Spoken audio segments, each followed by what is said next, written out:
BJD बहिष्कृत हेले प्रभात विश्वाल।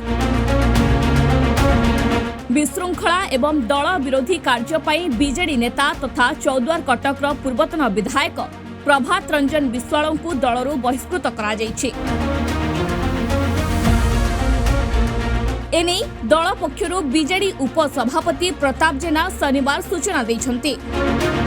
आज बीजेडी सभापति नवीन पट्टनायक राज्यसभा प्रार्थी घोषणा करिबा परे प्रभात विश्वाल एहाकु विरोध करिथिले।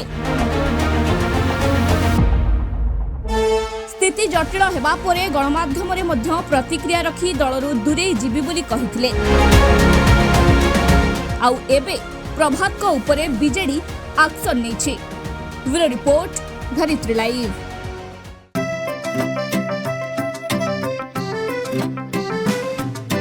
BSG चाहता है चलो कुछ ऐसा करेंगे,